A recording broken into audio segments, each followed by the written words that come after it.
Hi you guys, there is a term that I use in some of my videos and I call it faking a serge, and that is a specific stitch that I do to fake a serge. And if you don't know what a serge is, a serger is a sewing machine that's used to finish edges, and it cuts and finishes the edges at the same time.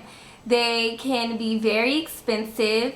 A serger is usually a little bit smaller than a regular sewing machine, but it will usually have 3 big spools of different thread, and it's usually it is what professional clothes that you buy are always serged. And usually the better you get at sewing, and if you ever decide to sell your pieces, you're going to want to buy a serger to finish your edges and give it a nice clean touch. If you cannot afford a serger, or you are not at the level yet to use a serger, then there is a stitch that I use to finish my edges and make them look really pretty.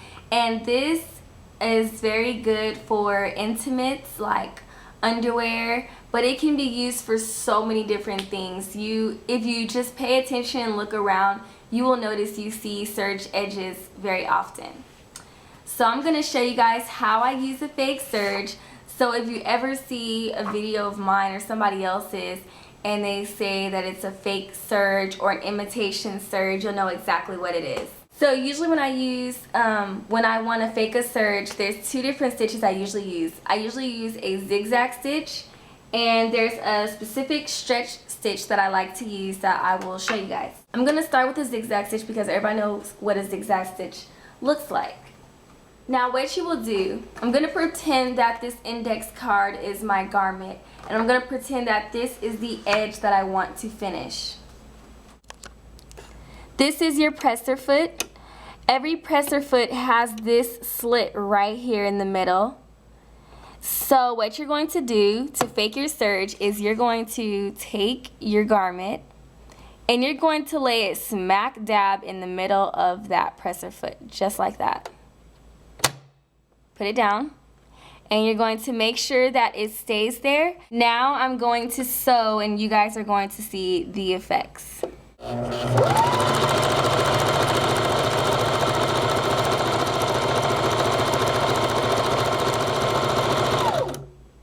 And this is how the edge turned out. Notice the edge is covered in a stitch. The stitch actually wraps around all the way to the other side. And this would produce a really nice finished edge that will look a lot more professional and a lot cleaner. Now I'm going to show you guys my second favorite stitch to fake a serge with, and that's this stitch right here. I have once again placed my index card right in the center of that presser foot, and now I'm going to sew.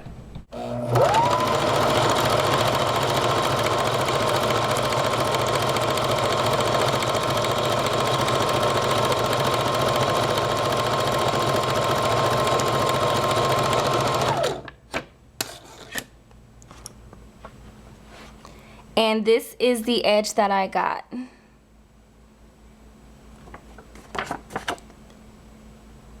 And of course, you can always make the stitch a lot tighter in length so that it's closer together and looks more like a serge.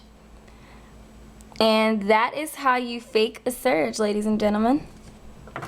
To give you guys an example of what a serged finish would look on a garment, this cardigan that I'm wearing right now drapes in the front, and you see you have these hanging ends right here.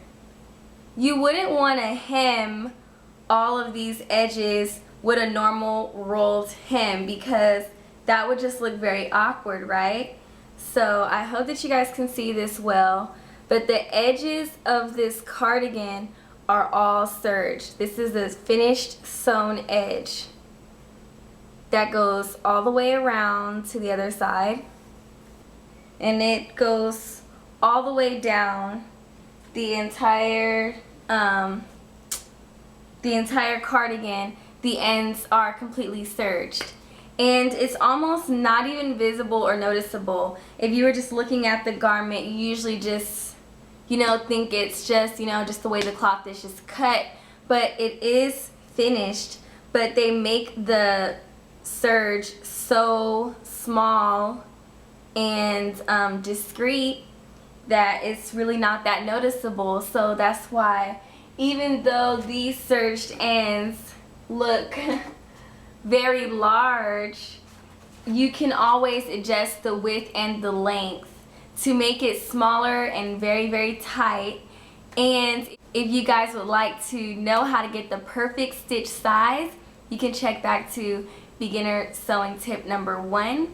And this was beginning sewer tip number 2, faking the serge.